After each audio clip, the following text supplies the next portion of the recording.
I definitely agree with you. And it's something that they need for the betterment of the game. And let's face it, as you're saying, everybody at home has an HD TV now, and they can see this stuff. So if the officials get it wrong and everyone sees it, they have to make a point of correcting it and making sure that the game is played fairly. All right, a lot of talk this week regarding Doug Peterson, new head coach of the Philadelphia Eagles. We heard Jeffrey Lurie talk. We heard Doug Peterson speak. I want to get your thoughts on what they should do going forward with Sam Bradford. And, again, a couple minutes with Lloyd Vance. You guys can certainly chime in if you want to hang tight for a couple minutes at 609-573 ESPN. But what do you think they should do, respectively, with Bradford? If you franchise him, that's $25 million. Do you draft a quarterback? Do you let him walk? Do you try to get compensation? Do you offer him a 3 or 5 year deal? Well, Q, it all depends what they want to do leading into next season. Do they want to be a team that's retooling or totally rebuilding? And when I look at this Eagles team, I just can't see them paying $20 million upwards or more for Sam Bradford. He's a guy that's a solid quarterback, but let's face it, he's never been in the playoffs. He didn't even have 20 touchdown passes last year. More of a game manager type. And are you going to pay him the type of money that Eli Manning is making and some of these other guys out there? I just wouldn't do that. Now, when I look at the Eagles, I think in the end, Doug Peterson will make a push to try to keep him. The key date, of course, is going to be March 7th. That is when they can franchise players, as you were saying earlier, and they could keep him around at that franchise tag price. Only a 1-year deal, but I think in the end, the Eagles just won't get in the bidding war, and you'll probably see Bradford leave the Eagles and go somewhere like the Houston Texans. All right, let's move on to the conference championship games. We'll have you on for a couple of moments. Again, 1:30 on a Thursday right here on the warm-up on 97.3 ESPN FM. Rich Quinones, Lloyd Vance joining us for a couple moments. We'll take you up to 2 o'clock straight up. I thought there was a time last week that Peyton Manning was going to get pulled. I think this is a situation where Kubiak, Elway, Denver, the Brass, they kind of let Peyton go out, maybe die with his boots on. With that being said, that's kind of that's the head speaking and the heart speaking, so to speak. But from a football standpoint, man, I'll tell you, if he struggles against New England, and I think he is because he cannot push the ball down the field, do you see them, depending upon the score of the game, and if he's struggling, do you think Denver makes a switch and they bench him for Osweiler? I could see it because, let's face it, John Elway is all about the team, and he wants to get Denver to their 8th Super Bowl, and Kubiak has no ties other than this season with Peyton Manning, and they want to win the game at all costs.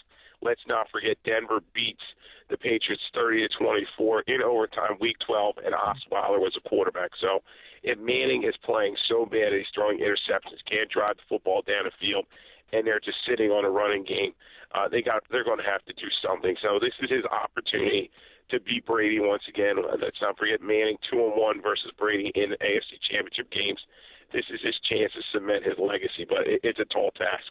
Listen, Sunday to Sunday during the regular season, he's the best quarterback I've ever seen in Peyton Manning. Playoffs is a different animal. What also is interesting too, you look at Tom Brady. He hasn't won a road playoff game since 2006, and he's been having a phenomenal year with really no pieces. And finally, he gets back at him. And I think really the key for Denver, you got to try to run the football. I mean, we saw what they did on that Sunday night game. They ran a lot of trap plays. They got guys on the edges, on the outside. That's how they scored that touchdown in overtime on the ground. They have to try to run the football. If New England turns around, they stack 4 or 5 in the box, and they dare Peyton Manning to throw, he's not going to be able to hit you 20-20. He's going to try to hit you checkdowns and by the numbers. And if that's the case, I think he's in for a long day.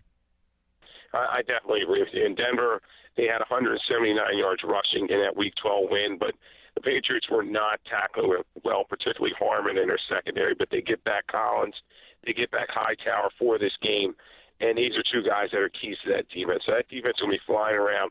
And you know Belichick has devised some kind of scheme to make Manning beat them. So right now, when I look at this game, I have to lean towards New England because I just feel that they just have the better talent in terms of getting after the football and playing. I know defense is ranked higher for Denver, but I just think New England's got a better chance because of their overall speed on defense. All right, last one for you. The NFC game, respectively, the Sunday night are Arizona and Carolina. I mean, if you're Carolina, again, you jump out on Seattle. Russell Wilson throws him back in the game. you look at Carolina, still had the defense. Cam Newton didn't put up the astronomical numbers, but I think if you're Ron Rivera, you have to be worried a little bit because, here's a team that really couldn't step on the throat of the Seattle Seahawks. How do you handicap that game? Yeah, it's an interesting one, too. You got the number one offense in the Carolina Panthers against the number two offense in the Arizona Cardinals. And when I look at this game, it's going to be a Carolina defense that's a key. Can Sean McDermott get these guys going in a way that they can force Carson Palmer into making mistakes? Let's face it, Palmer, this is his first chance really on a big stage in the conference championship. And is he going to be able to be up to the task? They got a rookie running back in Johnson, and he hasn't been in any situations well. So with guys like Luke Kuechly and Norman on that defense, I expect them to take Larry Fitzgerald out of the game and put it in Palmer and Johnson's hands, and I just don't see that happening. Cam Newton will be efficient, and I think that Carolina will win this game. Well, I'm actually going to go the opposite with you on that one. I don't see Carson Palmer having a huge game, but I think the difference is going to be Fitzgerald. I think that they can get him in space with the ball. Look, they can nullify that pass rush and they can keep him in the pocket. I think he's going to have time to throw the ball. Again, I don't think he's going to have gaudy numbers, but I think when it's all said and done, you're going to see one of these games by Larry Fitzgerald where he really starts to take over. And here's another thing. Cam Newton's been playing with fire really throughout the whole year when it comes to certain things. He's had a wonderful season. He's an MVP type of candidate. He should win the MVP. He's a great quarterback this year. But I watched enough of Carolina. There are lulls with this offense at times where they get very lackadaisical, and he doesn't turn the football over. I can see him turning the football over in this game, and I can see Arizona shorten up the field. I like the Cardinals in this one. Yeah, it's going to be a tough assignment for that Cardinals defense. I think Buchanan may be the key guy on that defense. I think he's a guy that can run, he can hit, and he may shadow Cam Newton. So they're going to try to keep him in the pocket. And then, of course, guys like Teddy, again, they know him well. He used to be on their team. He's just not scaring anybody, but they have to cover Olsen over the middle. But I think in the end, Carolina's just going to find some way to win this game. So tough at home. And they're probably going to get their rushing yards, I think. All right, you got it, my friend. Always great stuff. We'll recap it next week. I appreciate the time, pal. All right, thanks for having me on.